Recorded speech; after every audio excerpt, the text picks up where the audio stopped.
നിങ്ങളൊരു കാര്യം ശ്രദ്ധിച്ചേ, നമുക്ക് ഈ ഭഗ്നാശരാവാനുള്ള, നിരാശപ്പെടാനുള്ള ഒരു കാരണം, ഒരു പ്രശ്നം വരുമ്പോൾ നമ്മുടെ മാനസികാവസ്ഥ എന്തായിരിക്കും?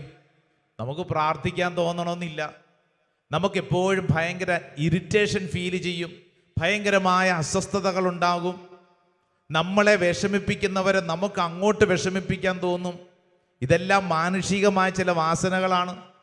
അതുകൊണ്ടാണ് സങ്കീർത്തനം അതിൻ്റെ 55-ാം അധ്യായം ഒന്ന് തുറന്ന് വായിച്ചേ. നമ്മൾ നേരത്തെ വായിച്ച 22-ാം തിരുവചനം ഉണ്ടല്ലോ, അതിൻ്റെ ആരംഭ വചനം 55-ാം തിരുവചനം. ആ 55-ാം തിരുവചനത്തിന് ഒരു ഹെഡിങ് ഉണ്ട്, ഒന്ന് വായിച്ചേ. എന്താണ് ഹെഡിങ്? സ്നേഹിതനാൽ വഞ്ചിക്കപ്പെട്ടവൻ. സ്നേഹിതനാൽ വഞ്ചിക്കപ്പെട്ടവൻ, അതാണ് ഹെഡിങ്. എന്നിട്ട് അതിന്റെ 1-ാമത്തെ വചനം ഒന്ന് വായിച്ചേ. ദൈവമേ, ദൈവമേ, എന്റെ പ്രാർത്ഥന കേൾക്കണമേ, എന്റെ പ്രാർത്ഥന കേൾക്കണമേ, എന്റെ യാചനകൾ നിരസിക്കരുതേ, എന്റെ യാചനകൾ നിരസിക്കരുതേ. ഇതൊരു യാചനയാണ്. എന്നിട്ട് അടുത്തത്, എന്റെ പ്രാർത്ഥന കേട്ട് എനിക്ക് ഉത്തരമരുളണമേ. കഷ്ടതകൾ എന്നെ അടിപ്പെടുത്തിയിരിക്കുന്നു. കഷ്ടതകൾ എന്നെ അടിപ്പെടുത്തിയിരിക്കുന്നു. കഷ്ടതകൾ എന്നെ അടിപ്പെടുത്തിയിരിക്കുന്നു. ചില ഭാരം നമ്മളെ വിഴുങ്ങുന്നു. എന്തു ചെയ്യണമെന്ന് അറിഞ്ഞുകൂടാ. ജപ്തി നോട്ടീസ് വീട്ടിൽ കൊണ്ട് ഒട്ടിച്ചിരിക്കുന്നു. അങ്ങനെയുള്ളവരൊക്കെ ശുശ്രൂഷയിൽ പങ്കെടുക്കുന്നുണ്ട്. എന്താ ചെയ്യേണ്ടെന്ന് അറിഞ്ഞുകൂടാ. കഷ്ടത എന്നെ വരിഞ്ഞു മുറുക്കിയിരിക്കുന്നു, എന്നെ അടിപ്പെടുത്തിയിരിക്കുന്നു, ഭാരപ്പെട്ടിരിക്കുന്നു. എന്താ ചെയ്യേണ്ടെന്നൊരു പിടുത്തമില്ല. മറ്റുള്ളവരെന്നെ ദ്രോഹിക്കുന്നു, എന്താ ചെയ്യേണ്ടെന്ന് അറിഞ്ഞുകൂടാ. വചനം നിങ്ങളൊന്ന് വായിച്ചു പോകുമ്പോൾ വളരെ ശ്രദ്ധിക്കേണ്ട ചില കാര്യങ്ങളുണ്ട്. നമ്മുടെ അവസ്ഥയാണ് പറഞ്ഞിരിക്കുന്നത്. 3-ാം വചനം വായിച്ചേ. 3-ാം വചനം. ശത്രുവിന്റെ അട്ടഹാസത്താലും ദുഷ്ടരുടെ പീഡനത്താലും ഞാൻ പരിഭ്രാന്തനായിരിക്കുന്നു. യെസ്, അവർ എന്നോട് ദ്രോഹം ചെയ്യുന്നു. അവർ എന്നോട് ദ്രോഹം ചെയ്യുന്നു. കോപത്തോടെ എനിക്കെതിരെ ശത്രുത പുലർത്തുന്നു. അപ്പൊ എന്റെ അവസ്ഥ എന്താ? മറ്റുള്ളവരെ എനിക്കെതിരെ ഇങ്ങനെയൊക്കെ ചെയ്യുമ്പോഴത്തേക്ക് എന്റെ അവസ്ഥ എന്താ? വായിച്ചേ. എന്റെ ഹൃദയം വേദന കൊണ്ട് പിടയുന്നു.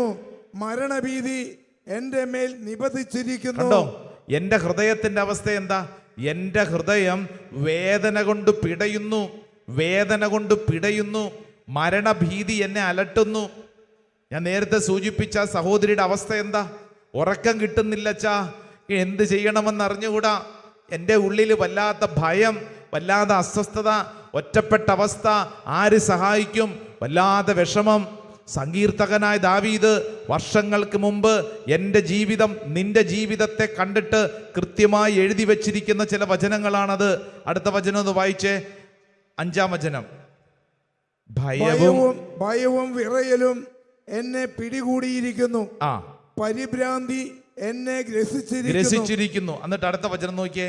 ഞാൻ പറഞ്ഞു പ്രാവിനെ പോലെ ചിറകുണ്ടായിരുന്നെങ്കിൽ ഞാൻ പറന്നുപോയി വിശ്രമിക്കുമായിരുന്നു. അടുത്തത്, ഞാൻ വിദൂരങ്ങളിൽ ചുറ്റി തിരിയുമായിരുന്നു, വിജനതയിൽ ഞാൻ വസിക്കുമായിരുന്നു. എന്ന് പറഞ്ഞാൽ എന്താ അർത്ഥം?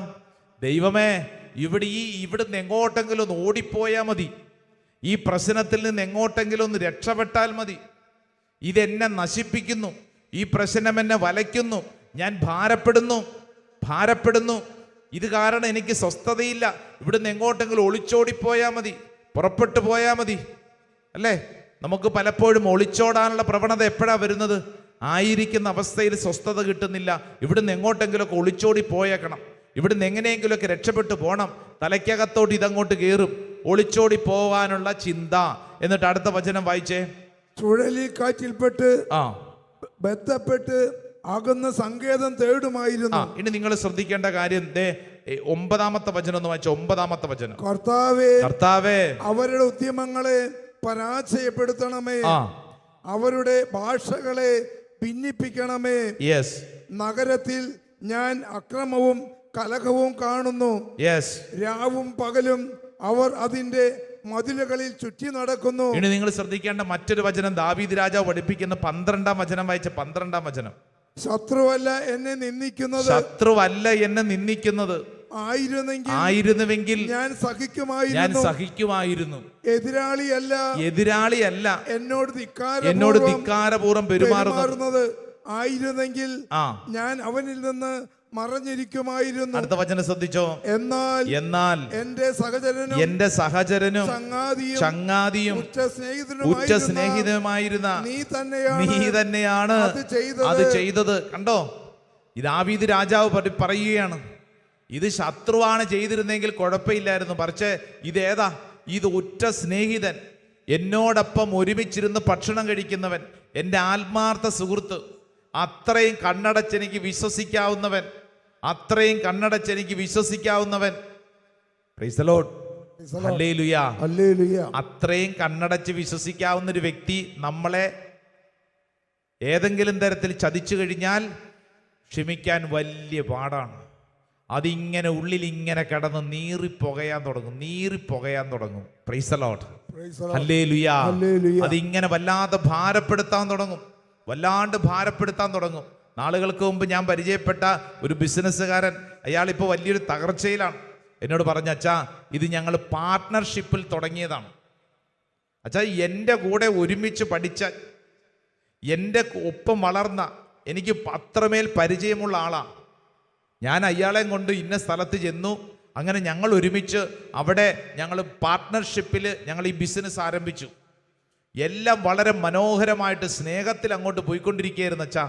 എന്നാൽ ഇതിനിടയിൽ എപ്പോഴാന്ന് അറിഞ്ഞുകൂടാ, എൻ്റെ ഈ പാർട്ട്ണർ, എൻ്റെ സുഹൃത്തിൻ്റെ തലയ്ക്കകത്ത് പിശാച് എന്തൊക്കെയോ ചിന്തകൾ കൊടുത്തു. അതിനുശേഷം ഞങ്ങൾ തമ്മിൽ പല ആശയങ്ങൾ പ്രകാരം ഞങ്ങൾ തെറ്റിപ്പിരിയാൻ തുടങ്ങി. അവസാനം അയാൾ എന്നെ പറ്റിച്ചു. അച്ഛാ, ശത്രുവാണ് ചെയ്തിരുന്നതെങ്കിൽ എനിക്ക് മനസ്സിലാക്കാമായിരുന്നു. ഇതേതാ ചെയ്തത്? ഇത് എൻ്റെ കൂടെ ഒരുമിച്ച് വളർന്ന്, ഒരുമിച്ച് പഠിച്ച്, ഒരുമിച്ച് ഒരേ പാത്രത്തിൽ ഉണ്ടുറങ്ങിക്കഴിഞ്ഞിരുന്ന എൻ്റെ പ്രിയപ്പെട്ട സ്നേഹിതൻ. Hallelujah, hallelujah. ഇത് ഈ ശുശ്രൂഷയിൽ പങ്കെടുക്കുമ്പോൾ ഒരുപക്ഷെ നമ്മുടെ കുടുംബത്തിലെ പ്രിയപ്പെട്ടവരുടെ ആരുടെയെങ്കിലുമൊക്കെ ചതിയിലോ ഏതെങ്കിലുമൊക്കെ തെറ്റായ പ്രവൃത്തിയിലോ പെട്ട് ജീവിതത്തിൽ അത്രമേൽ അരിശപ്പെട്ടിരിക്കുന്നവർ ഈ ശുശ്രൂഷയിൽ പങ്കെടുക്കുന്നുണ്ടാവും. ഭഗ്നാശരാവാനുള്ള കാരണങ്ങളുണ്ടെന്ന് പൗലോസ്ലീഹ ആദ്യം പറഞ്ഞില്ലേ, ഞാൻ ഭഗ്നാശരാകുന്നെങ്കിലും ഞാനുണ്ടല്ലോ നിരാശപ്പെട്ട് മാറിയിരിക്കുന്നില്ല. ഇവിടെ ഇരിക്കുന്ന ഓരോരുത്തരും ഓർത്തോണം, നിനക്ക് നിരാശപ്പെടാനുള്ള കാരണങ്ങൾ ഏറെയാണ്. സങ്കീർത്തകൻ പഠിപ്പിക്കുന്ന വചനം ഒന്ന് ശ്രദ്ധിച്ചേ. എന്നിട്ട് ഈ സങ്കീർത്തകന്റെ ഒരു പ്രാർത്ഥന കണ്ടോ. 15-ാം വചനം വായിച്ചേ. അവരെ മരണം പിടികൂടട്ടെ എന്ന് പറഞ്ഞാൽ അവരെ എങ്ങനെയെങ്കിലും ചത്തുപോട്ടെ. അതായത് നമ്മളെ എങ്ങനെയെങ്കിലും ചത്തുപോട്ടെ. ഇങ്ങനെയൊക്കെ കടന്നാണ് ഇയാളുടെ പ്രാർത്ഥന. എങ്ങനെയുണ്ട് പ്രാർത്ഥന? ഒന്നാമത് ഇയാൾ പ്രാർത്ഥിച്ചത് ഇവിടുന്ന് എങ്ങോട്ടെങ്കിലും പോയേക്കാം. പിന്നെ പ്രാർത്ഥിക്കാൻ തുടങ്ങുന്നത് എങ്ങനെയാ? എനിക്കെതിരെ ഇല്ലാ കഥകൾ പറയുന്ന, എന്നെ വേദനിപ്പിക്കുന്ന, എന്നെ ചതിച്ചവന്മാർ എങ്ങനെയെങ്കിലും നശിച്ചു പോട്ടെ. ഇങ്ങനെയൊക്കെ പറഞ്ഞ് ആകപ്പാടെ നിരാശപ്പെട്ടിരിക്കുന്ന ഈ മനുഷ്യൻ, എന്നാൽ 55-ാം അധ്യായം 22-ാം വചനത്തിലോട്ട് എത്തുമ്പോഴത്തേക്ക് എന്താകും? അദ്ദേഹം പറയുകയാണ്, നിന്റെ ഭാരം കർത്താവിനെ ഏൽപ്പിക്കുക, അവിടുന്ന് നിന്നെ താങ്ങിക്കൊള്ളും, നീതിമാൻ കുലുങ്ങാൻ അവിടുന്ന് സമ്മതിക്കുകയില്ല. സ്വരമുയർത്തി പറഞ്ഞ ഹല്ലേലൂയാ, ഹല്ലേലൂയാ. ഒന്ന് ചാടി എഴുന്നേറ്റ് നിന്നേ, എല്ലാവരും ഒന്ന് എഴുന്നേറ്റ് നിന്നേ. ചാടി എഴുന്നേറ്റ് നിന്നേ. 2 കരങ്ങൾ നന്നായിട്ട് ഉയർത്തിപ്പിടിച്ചോ.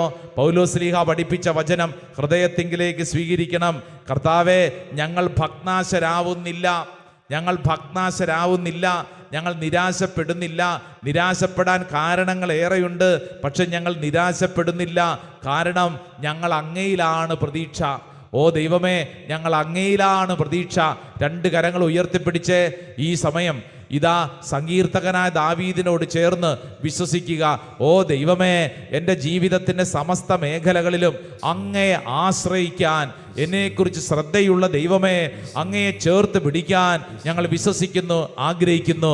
2 കരങ്ങളും ഉയർത്തിപ്പിടിച്ച് ഇന്ന് നീ കടന്നു പോകുന്ന ഭഗ്നാശരാകാനുള്ള സാധ്യതയുടെ മേഖലകൾ, നിരാശപ്പെടാനുള്ള മേഖലകൾ, ഒറ്റപ്പെട്ട അനുഭവങ്ങൾ, ഇന്നത്തെ നിന്റെ കണ്ണുനീര്, വിചാരിക്കുന്നത് പോലെ കാര്യങ്ങൾ നടക്കുന്നില്ല എന്നുള്ള സങ്കടം എല്ലാം ചേർത്ത് കരങ്ങൾ ഉയർത്തി യേശുവേ എന്നൊന്ന് വിളിച്ചൊന്ന് പ്രാർത്ഥിച്ചേ, ഒന്ന് സ്തുതിച്ചൊന്ന് പ്രാർത്ഥിച്ചേ.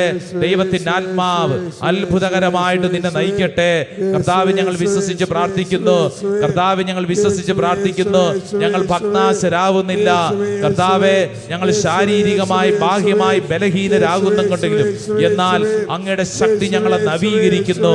കർത്താവ്, ഞങ്ങൾ ക്ഷീണിക്കുന്നില്ല. കർത്താവ്, ഞങ്ങൾ വിശ്വസിക്കുന്നു, ആരാധിക്കുന്നു, സ്തുതിക്കുന്നു. Hallelujah, hallelujah. നാവ് തുറന്ന് പ്രാർത്ഥിക്കട്ടെ. ദൈവത്തിന്റെ ആത്മാവ് അത്ഭുതകരമായിട്ട് ഇടപെടട്ടെ. ആരാധന, ആരാധന, ആരാധന, ആരാധന, ആരാധന. സ്തുതിക്കുന്നു, സ്തുതിക്കുന്നു, സ്തുതിക്കുന്നു, സ്തുതിക്കുന്നു. കർത്താവേ, കർത്താവേ, കർത്താവേ, കർത്താവേ, കർത്താവേ, കർത്താവേ, സ്തുതിച്ച് പ്രാർത്ഥിക്കുന്നു. ഒരു വലിയ ദൈവ അഭിഷേകം ഈ ശുശ്രൂഷ സമയത്ത് സംഭവിക്കപ്പെടട്ടെ. എല്ലാ കെട്ടുകളും കർത്താവ് അഴിക്കട്ടെ. യേശുനാമത്തിൽ പ്രാർത്ഥിക്കുന്നു, യേശുനാമത്തിൽ പ്രാർത്ഥിക്കുന്നു. ദൈവത്തിന്റെ ആത്മാവ് പ്രവർത്തിക്കണമേ, പ്രവർത്തിക്കണമേ, പ്രവർത്തിക്കണമേ. ഈ ശുശ്രൂഷ സമയത്ത് ഇടപെടണമേ. ആരാധന, ആരാധന, ആരാധന, ആരാധന, ആരാധന, ആരാധന, ആരാധന, ആരാധന, ആരാധന, ആരാധന, ആരാധന, ആരാധന, ആരാധന. Price the lord. Hallelujah, hallelujah, hallelujah, hallelujah. പ്രിയപ്പെട്ട ദൈവജനമേ, നമ്മൾ ഇപ്പോൾ ഈ ആരാധനയിൽ പങ്കെടുക്കുമ്പോൾ ഒരു സത്യം തിരിച്ചറിയണം. നമ്മുടെ ജീവിതത്തിൽ എല്ലാ അനുഭവങ്ങളും ദൈവത്തിൽ ആശ്രയിക്കുന്നതിന് വേണ്ടിയാണെങ്കിൽ നമ്മൾ വ്യക്തികളോട് ഏതെങ്കിലും തരത്തിൽ വെറുപ്പ്, വിരോധം, ദേഷ്യം വെച്ചുകൊണ്ടിരിക്കുന്നത് നമുക്ക് അനുഗ്രഹമല്ല. അത് നമ്മളെ ക്ഷീണിപ്പിക്കും, അത് നമ്മളെ ഭാരപ്പെടുത്തും. ഒരു നിമിഷം നിങ്ങൾ ചിന്തിച്ചേ. രണ്ട് കരങ്ങൾ അല്പം ഇങ്ങനെ യാചനാപൂർവ്വം അൾത്താരിലേക്ക് നീട്ടിപ്പിടിച്ചോ. എന്നിട്ട് ഓരോരുത്തരും ചിന്തിക്കുക, എൻ്റെ ജീവിതത്തിൽ എൻ്റെ അനുഗ്രഹം നഷ്ടപ്പെടുത്തുന്ന ഏതെങ്കിലും വ്യക്തികളോ സംഭവങ്ങളോ ഏതെങ്കിലും ഇന്നലകളിലെ കാര്യങ്ങളോ ഉണ്ടോ? ഒരുപക്ഷെ നിനക്കത് ഓർക്കും തോറും ഭാരമുണ്ടാവും, നിന്നെ അത് നശിപ്പിക്കുന്നുണ്ടാവും, നിന്റെ സ്വസ്ഥത നശിപ്പിക്കുന്നുണ്ടാവും. ആ മേഖലകളെ സമർപ്പിക്കുക. കർത്താവെ, ക്ഷമിക്കാനും പൊറുക്കാനുമുള്ള വലിയൊരു തീരുമാനം. കുരിശിലെ ഈശോ ക്ഷമിച്ചതുപോലെ ഞാനും ക്ഷമിക്കുന്നു. ഇതൊരു തീരുമാനമാണ്. രണ്ട് കരങ്ങൾ ഇങ്ങനെ യാചനാപൂർവ്വം നീട്ടിപ്പിടിച്ച് കണ്ണുകൾ അടച്ചോളൂ. എന്നിട്ട് തമ്പുരാനോട് പറയുക, കർത്താവേ, എൻ്റെ ജീവിതത്തിൽ ഞാൻ കടന്നുപോയ എല്ലാ അനുഭവങ്ങളും, ഞങ്ങൾ ഭഗ്നാശരാകുന്നില്ല, ഞങ്ങൾ ബലഹീനരാകുന്നു, പക്ഷേ ഇത് നവീകരിക്കപ്പെടാനുള്ളതാണ്. നവീകരിക്കപ്പെടാൻ വിശ്വസിക്കണം. ഈ സമയം ഈശോയോട് പറയുക, ഈശോയെ, കുരിശിൽ അങ്ങ് സ്നേഹിച്ചതുപോലെ ക്ഷമിച്ചതുപോലെ ഞാനും ക്ഷമിക്കുന്നു. കർത്താവേ, ഇതിൻ്റെ തീരുമാനമാണ് ഞാൻ സമർപ്പിക്കുന്നു. ക്ഷമിച്ചതുപോലെ ഞാനും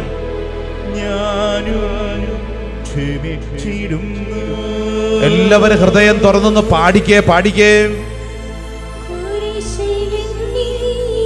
ക്ഷമിച്ചതുപോലെ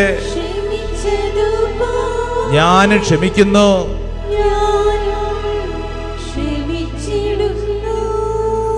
എന്റെ ഈശോയെ, ക്ഷമിച്ചതുപോലെ ഞാനും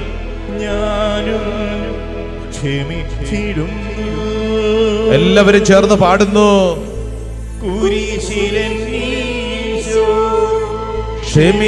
ക്ഷമിച്ചതുപോലെ ഞാനും ക്ഷമിച്ചിടുന്നു. കർത്താവേ,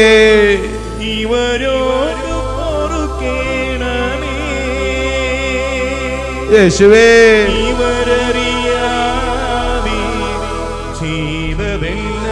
ഇവരോട് പൊറുക്കണമേ.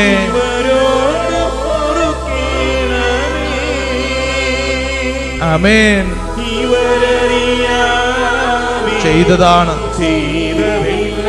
ഒന്ന് സ്തുതിച്ചൊന്ന് പ്രാർത്ഥിച്ചേ. ഹല്ലേലൂയ. ഓ കർത്താവ്, ഞങ്ങളിതാ സമർപ്പിച്ച് പ്രാർത്ഥിക്കുന്നു. കർത്താവ്, ഞങ്ങളിതാ സമർപ്പിച്ച് പ്രാർത്ഥിക്കുന്നു. യേശുനാമത്തിൽ ഞങ്ങളിതാ സമർപ്പിച്ച് പ്രാർത്ഥിക്കുന്നു. ഒരു പുതിയ അഭിഷേകം സ്വീകരിച്ച് പ്രാർത്ഥിക്കുന്നു. എല്ലാ തടസ്സങ്ങളും എടുത്ത് സമർപ്പിച്ച് പ്രാർത്ഥിക്കുന്നു. എല്ലാ കെട്ടുകളും കർത്താവ് എടുത്ത് മാറ്റണമേ. എല്ലാ തടസ്സങ്ങളും കർത്താവിന്റെ ആത്മാവ് എടുത്ത് മാറ്റട്ടെ. ഒരു പുതിയ അഭിഷേകം കർത്താവ് ചൊരിയണമെന്ന് പ്രാർത്ഥിക്കുന്നു. ഒരു പുതിയ ദൈവശക്തി കർത്താവ് ദൈവജനത്തിലേക്ക് വെളിപ്പെടട്ടെ. എല്ലാ തടസ്സങ്ങളും കർത്താവിന്റെ ആത്മാവ് എടുത്ത് മാറ്റട്ടെ. ആരാധന, ആരാധന, ആരാധന, ആരാധന, ആരാധന. യേശുവേ നന്ദി, യേശുവേ സ്തുതി. നിങ്ങൾ കൂപ്പി ഈശോയുടെ ആശീർവാദം സ്വീകരിക്കാം. നമ്മൾ വിശ്വസിക്കുകയാണ്, പൗലോസ്ലീഹായെ പോലെ നമ്മൾ ഭഗ്നാശരാകുന്നില്ല. ഭഗ്നാശരാവാനുള്ള കാരണങ്ങൾ പലതുണ്ട്. ബാഹ്യമായ മനുഷ്യനെന്ന് പലതും ക്ഷീണിപ്പിക്കും. എന്നാൽ ആന്തരിക മനുഷ്യനെ അത് നവീകരിക്കും, വളർത്തും.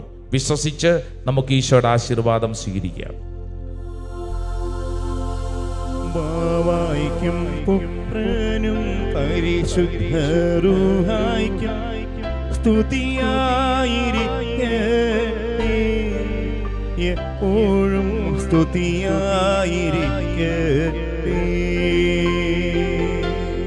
ബാവായിക്കും പുത്രനും പരിശുദ്ധ റൂഹായിക്കും സ്തുതിയായിരിക്കട്ടെ,